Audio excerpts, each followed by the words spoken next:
यार मैं तुझे क्या बताऊं, वो मेघा इतनी गंदी लगती है मुझे। जब देखो फ्री का एटीट्यूड देती रहती है, जबकि मेरी उससे कोई बात भी नहीं है। यार वो पागल लगती है, मेरे साथ भी वैसे ही बदतमीजी करती है। But who cares. छोड़ो ना दी, मेरी क्लास में भी ऐसे ही बच्चे हैं, हमेशा की यही कहानी है। आंधी चल रही है, जल्दी घर चलो। हाँ हाँ घर चलो, मानसून का मौसम शुरू हो गया है। मैं बारिश में भीगी तो मेरी मम्मी मुझे बहुत डांटेंगी। अरे हमें भी डांट पड़ जाएगी। जल्दी जल्दी चलो आराधना, रचना। प्रिया रिक्शा करके चली जाती है, पर तीनों बहनों के पास इतने पैसे नहीं होते कि वो बारिश से बच के रिक्शा भी कर पाए। तो तीनों पैदल घर के लिए निकलती हैं, जहां उन्हें कुछ लोग रेनकोट में जाते हुए दिखाई देते हैं। अच्छू अच्छू आदि, काश हमारे पास भी रेनकोट होता तो हम तीनों बिना पैसे खर्च किए रेनकोट पहनकर ही बारिश में कॉलेज से आना जाना कर लेते। हाँ, और हम बीमार भी नहीं पड़ते। लेकिन हमारे पास पैसे नहीं हैं और हम बहुत भीग चुके हैं। जल्दी से घर चलते हैं अब। तीनों भीगते हुए छींकते हुए घर पहुंच जाती हैं। अच्छू अच्छू भाभी, हम आ गए। हमारे लिए चाय बना दो, पूरा भीग चुके हैं, ठंड लग रही है। हे भगवान, तुम तीनों तो पूरी तरीके से भीग चुकी हो। अब बीमार पड़ गई तो तुम्हें ऐसे नहीं भीगना चाहिए था। बाहर बहुत तेज बारिश हो रही है। भाभी, अगर हम आने में देर कर देती तो आप लोगों को चिंता होती। वैसे ही 5:30 छुट्टी हुई है और अब पहुंचे हैं। हमारे पास तो फोन भी नहीं है, और रेनकोट होता तो भीगते भी नहीं और पैदल भी आ जाते। लेकिन हम गरीबों की ऐसी किस्मत कहाँ कि कुछ सुविधा का जीवन भी बिता सके। हाँ भाभी, ये तो है। आप भैया से बोलो ना, मॉनसून शुरू हो गया है और कॉलेज में जाना जरूरी है। वो हमारे लिए रेनकोट ले आएंगे। अच्छा, वरना ऐसे ही चीखते रहेंगे। हे भगवान, तुम दोनों तीनों इतनी भीग रही हो। बातें करने से अच्छा है पहले कपड़े बदल लो। बीमार हो गई तो लेने के देने हो जाएंगे। अपनी माँ की बात सुनते ही तीनों कपड़े बदलने लगती हैं और रात तक उन्हें तेज बुखार हो जाता है। खाना खाने के वक्त आराधना से उठा नहीं जा रहा था। प्रेरणा छींक रही थी और रचना खांस रही थी। हे भगवान, जिसका डर था वही हुआ ना। तुम तीनों की तबीयत खराब हो गई बारिश में भीगने से, और बाहर अभी भी तेज बारिश हो रही है। इस वक्त कोई दवाई वाला भी नहीं मिलेगा और घर में पैसे भी नहीं है। हे भगवान, आप इतना दुख क्यों देते हैं हमें। क्या हुआ इन तीनों को स्वाति? अजी, बारिश में भीगने की वजह से तीनों की तबीयत खराब है। मैं दवाई लाता हूँ, चाहे मुझे बारिश में ही क्यों ना भीगना पड़े। बेटा, तू पागल हो गया है क्या? तू भी भीग गया तो तेरी भी तबीयत खराब हो जाएगी। तू यहीं ठहर जा। पहले मेडिकल स्टोर की दवाई नहीं होती थी तो घर के नुस्खे अपनाए जाते थे। ऐसा कर, घर में थोड़ा दूध होगा तो इन्हें हल्दी के साथ दे दे।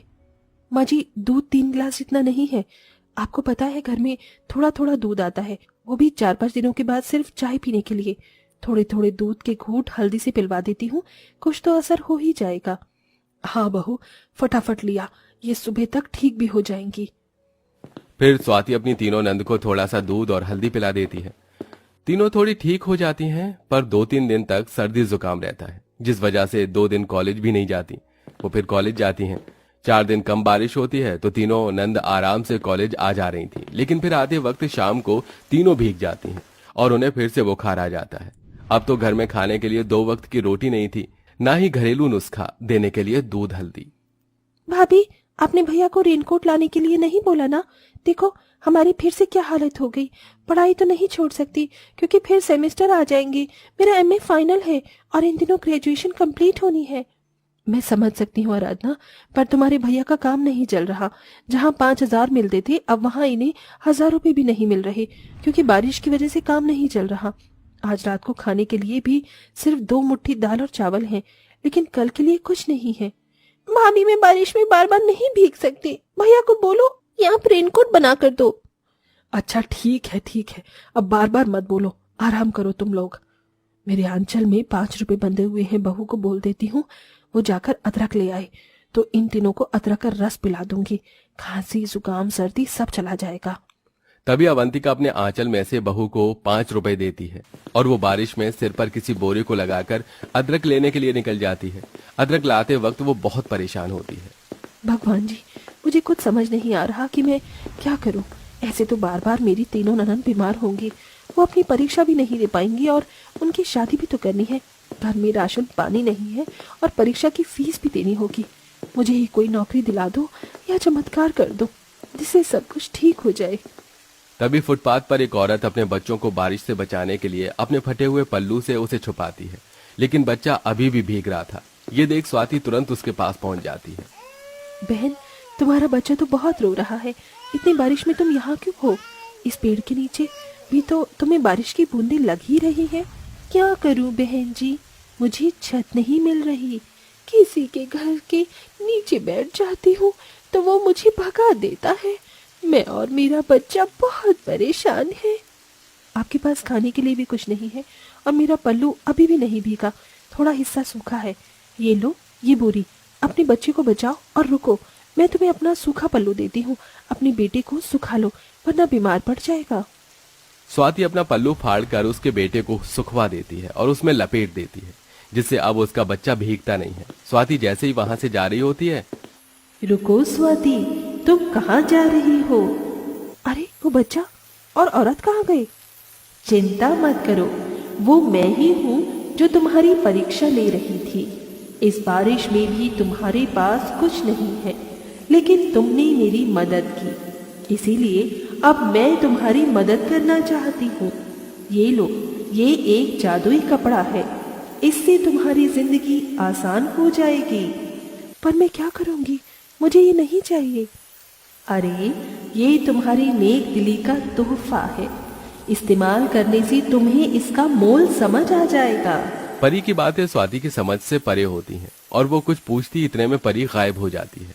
स्वाति उस कपड़े से अपना सिर बचाकर आती है और वो बिल्कुल भी नहीं भीगती। घर आते ही वो अपनी तीनों नंद को अदरक का रस पिला देती है और काम करते वक्त उसकी नजर बार बार उस कपड़े पर जाती है। मुझे तो अभी तक समझ नहीं आया कि उस परी ने मुझे ये क्यों दिया। आखिर क्या करूंगी मैं इसका? पर छोड़ो, मेरे पास सिलाई मशीन रखी है। ये इतना कपड़ा तो है नहीं कि अपनी तीनों ननद का रेनकोट बना दूं। वो भीगेंगी नहीं, थोड़ा थोड़ा प्लास्टिक सा है ना। अब तो घर में पानी की एक दो बूंद भी टपकने लगी थी, जिससे गरीब परिवार और परेशान हो जाते हैं। वहीं जैसे जैसे जुगाड़ करके वो बर्तन लगा लेती है और अगले दिन वो उस कपड़े से अपनी तीनों नंद के लिए सिलाई करके तीनों के लिए रेनकोट तैयार करती है, जिससे तीनों बहुत खुश होती हैं। वाह भाभी, ये रेनकोट तो बहुत सुंदर लग रहा है, पर इतना सारा कपड़ा आप कहाँ से लाई? हाँ भाभी, मुझे भी बताइए ना। अरे बस मुझे किसी ने दिया था तो मैंने सोचा इसका रेनकोट ही बना दूं। आज तुम कॉलेज जाकर पहन कर देखो, इससे शायद तुम ना भीगो। ठीक है भाभी, हम जा रहे हैं। माँ और आप ख्याल रखना। तीनों बहनें रेनकोट पहनकर कॉलेज के लिए निकल जाती हैं। रास्ते में बारिश होती है, जिससे वो बिल्कुल भी नहीं भीगती। तभी प्रेरणा किसी को गरम गरम भुट्टा खाते हुए देख कहती है, यार बारिश हो रही है, क्या तुम लोगों का भुट्टा खाने का मन नहीं कर रहा क्या? भुट्टा खाने का मन तो कर रहा है, लेकिन हमारे पास पैसे कहाँ हैं? काश हमारे पास भुट्टा होता। रचना के ऐसा बोलते ही रेनकोट से जादुई रोशनी आती है और भुट्टे सामने आ जाते हैं। ओ तेरे की, मैंने जैसे ही बोला भुट्टा, ये कैसे आ गया? और ये रोशनी भी रेनकोट से आई है। हाँ, पर बारिश में भुट्टा कौन खाता है? काश चाय पकौड़े होते। आराधना के बोलते ही जादुई रोशनी में गर्मा गर्म पकौड़े उनके सामने आ जाते हैं। वो तीनों हैरान होती हैं और इधर उधर देखकर हवा में रुके हुए भुट्टे और पकौड़े को उठाकर खाने लगती हैं। अरे वाह, मजा आ गया। और ये रोशनी भी इस रेनकोट से आई है। कहीं ये कोई जादुई रेनकोट तो नहीं है? मुझे लग रहा है ये जादुई रेनकोट है। हम इसे घर पर जाकर आजमाएंगे। चलो जल्दी चलो। भाभी की तीनों नंद जैसे ही घर पर जाती हैं तो प्रेरणा कहती है, जादुई रेनकोट, हमें लगता है कि तुम जादुई हो। अगर ऐसा है तो हमें ढेर सारा अच्छा अच्छा खाना दे दो। प्रेरणा के बोलते ही जादुई रोशनी में बहुत सारा खाना प्लेट के अंदर आ जाता है और वो अपनी माँ और भाभी को खाना खिलाते हैं।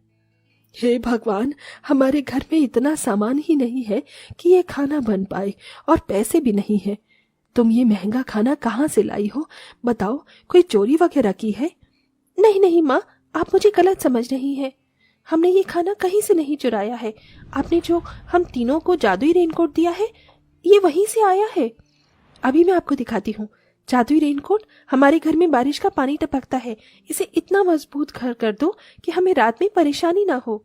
तभी आराधना के रेनकोट से ऐसी पीली रोशनी निकलती है कि पुराना घर नए घर में बदल जाता है। सास बहू फिर हैरान हो जाती हैं। अरे सच में, मुझे तो लगता है दीदी का रेनकोट जादुई है। देखो ना, हमारा घर कितना नया हो गया। अब हमें सोने में तकलीफ नहीं होगी। थैंक यू भाभी, हमें ये जादुई रेनकोट देने के लिए। इसकी कोई जरूरत नहीं है। अब मुझे समझ आ रहा है कि वो औरत ऐसा क्यों बोल रही थी कि मुझे वक्त आने पर ये सब पता चल जाएगा। जादुई रेनकोट, हमारे घर में पैसे आ जाए। तभी तीनों के रेनकोट से पैसे निकलने लगते हैं, जिसे सास बहू संभाल लेती है। अरे वाह माँ जी, ये तो इतने सारे पैसे हैं जिससे हम इन तीनों की शादी भी कर पाएंगे, दहेज भी दे देंगे और खुद भी खुश रहेंगे। हाँ बहू, इतना तो मैं समझ चुकी हूँ। जो भी इस जादुई रेनकोट से मिल रहा है, ये सब तेरे कर्मों का फल है। हाँ माँ जी। इस तरह गरीब परिवार में जादुई रेनकोट बहुत बड़ा सहायक होता है। उनके घर में अब खाने पीने की कोई कमी नहीं थी। तीनों नंद अपना कॉलेज फीस भी भर देती हैं और धीरे धीरे तीनों नंद की शादी हो जाती है, जिसके बाद अब सब खुशी खुशी रहने लगते हैं।